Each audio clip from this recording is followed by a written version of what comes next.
കേരളത്തിൽ പിണറായി വിജയൻ ചെയ്തുകൊണ്ടിരിക്കുന്നത് ബി.ജെ.പിക്ക് വേണ്ടിയുള്ള പ്രീണനമാണ് എന്നുള്ളത് മനസ്സിലാക്കാൻ പ്രത്യേകമായ രാഷ്ട്രീയ പാഠമൊന്നും വേണ്ട എന്ന് കൃത്യമായി തന്നെ CPI പറയുന്നുണ്ട്. CPI ഒരു കാര്യം കൂടി ആവർത്തിച്ച് പറഞ്ഞു.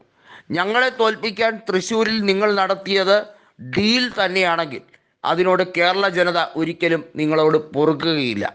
വിശ്വാസവഞ്ചന മാത്രമല്ല, രാഷ്ട്രീയ വഞ്ചന മാത്രമല്ല കാണിച്ചത്, മുന്നണി മര്യാദയുടെ സർവ്വസീമകളും ലംഘിച്ചുകൊണ്ട് മതേതര പ്രസ്ഥാനത്തെ നിങ്ങൾ ഒറ്റുകൊടുത്തു എന്ന് തന്നെ പറയേണ്ടി വരുമെന്നാണ് CPI കൃത്യമായി മുഖ്യമന്ത്രിയെക്കുറിച്ച് പറഞ്ഞിരിക്കുന്നത്.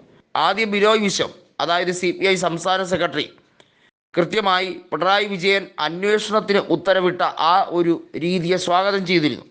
അതായത് പൂരം കലക്കിയതുമായി ബന്ധപ്പെട്ട വിഷയത്തിൽ ഉന്നതതല അന്വേഷണം വേണം എന്ന് പ്രഖ്യാപിച്ചിരുന്നു. മറ്റൊരു കാര്യത്തിൽ CPI കൃത്യതയാർന്ന നിലപാടെടുത്തിരിക്കുകയാണ്. ADGP അജിത് കുമാറിനെ ലോ ആൻഡ് ഓർഡറിൽ നിന്നും മാറ്റേണ്ടത് അനിവാര്യമാണ് എന്നുള്ളതും അദ്ദേഹത്തിനെ ആ സ്ഥാനത്ത് ഇരുത്തിയാൽ ഒരിക്കലും ആർക്കും നീതി ലഭിക്കില്ല എന്നുള്ളതിലും യാതൊരു തർക്കവുമില്ല.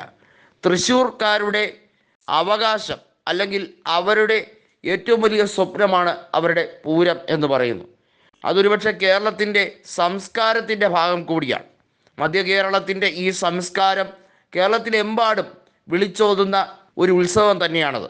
അതിനെ കലക്കാൻ ആരൊക്കെ ശ്രമിച്ചാൽ, ആ വിഷയത്തിൽ മുതലെടുപ്പ് ആര് നടത്തിയാലും അതിനെതിരെ അന്വേഷണം വേണം.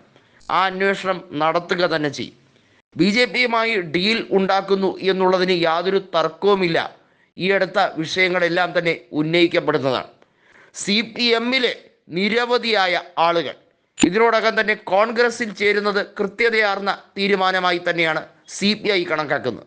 CPI ഒരു കാര്യം എടുത്തു പറയുന്നുണ്ട്. CPMകാർക്ക് പോലും ഇപ്പോഴത്തെ മുഖ്യമന്ത്രിയുടെ ശൈലിയെ അംഗീകരിക്കാൻ കഴിയുന്നില്ല.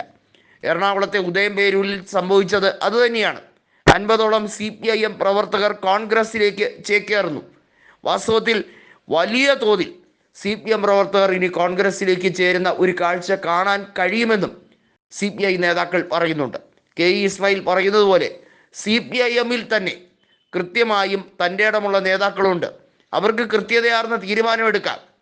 CPMന് ദേശീയ തലത്തിൽ കിട്ടിയ 4 ലോക്സഭാ സീറ്റിൽ 3 കോൺഗ്രസ്സുകാരുടെ പിന്തുണ കൊണ്ട് കിട്ടിയതാണ്. രാജസ്ഥാനിലെ സിക്കാറായിരുന്നാലും തമിഴ്നാട്ടിലെ 2 ലോക്സഭാ മണ്ഡലങ്ങളും രാഹുൽ ഗാന്ധിയുടെ ഫ്ലക്സ് വെച്ച് വിജയിച്ച സീറ്റുകളാണ്. ആകെ കേരളത്തിലെ ആലത്തൂരിൽ മാത്രമാണ് CPIM ഒറ്റയ്ക്ക് മത്സരിച്ചത്. ഇതിൽ നിന്നും ഒരു തീരുമാനത്തിലേക്ക് എത്തേണ്ടത് അനിവാര്യമാണ്. മുഖ്യമന്ത്രി പിണറായി വിജയനല്ല CPIMൻ്റെ അവസാന വാക്ക്. ഇന്നാട്ടിലെ സാധാരണക്കാരായ പ്രവർത്തകരുടെ മനോവീര്യം ചോർത്തുന്ന നിലയ്ക്കുള്ള നിലപാട്. ഒരിക്കലും സന്ധി ചെയ്യാൻ കഴിയാത്ത ഒരു പ്രസ്ഥാനത്തെയും അവരുടെ ഐഡിയോളജിയുമായും എന്തിൻ്റെ പേരിലാണ് ഇപ്പോൾ ഒരു ഡീല് നടത്തിയത് എന്നത് വെളിവാക്കണം എന്നാണ് CPI പറഞ്ഞിരിക്കുന്നത്. CPIയെ തകർക്കാൻ കാണിച്ച കളിയല്ല ഇത്. ഈ നാട്ടിലെ ജനങ്ങളുടെ മനോവീര്യത്തെ, ഈ നാട്ടിലെ മതേതര പ്രസ്ഥാനത്തിൻ്റെ മൂല്യത്തെ തകർത്ത് തച്ചുടയ്ക്കാനാണ് കൂട്ടുനിന്നത്. അതാരൊക്കെ ആയിരുന്നാലും അവർക്കെതിരെ അന്വേഷണം വേണം. CPIMൻ്റെ നേതാവായിട്ടുള്ള മുഖ്യമന്ത്രിയുടെ പൊളിറ്റിക്കൽ സെക്രട്ടറി ആയിട്ടുള്ള P ശശിക്കെതിരെ ശക്തമായ അന്വേഷണം വേണമെന്ന് തന്നെയാണ് CPI ഇപ്പോൾ പറഞ്ഞിരിക്കുന്നത്. ആരെയും വെറുതെ വിടാൻ കഴിയില്ല. കള്ളക്കടത്ത് സംഘങ്ങൾക്ക് വലിയ രീതിയിൽ കുടപിടിക്കുന്ന തരത്തിലേക്ക് മുഖ്യമന്ത്രിയുടെ ഓഫീസ് മാറിയെന്ന നിരവധിയായ സാഹചര്യങ്ങൾ വന്നിട്ടും CPI മുഖ്യമന്ത്രിയെ തള്ളിപ്പറഞ്ഞില്ല. എന്നാൽ ഈ വിഷയത്തിൽ തള്ളിപ്പറയാതിരിക്കാൻ ഒരു നിർവാഹവുമില്ല എന്നാണ് ബിനോയ് വിശ്വം പറഞ്ഞിരിക്കുന്നത്.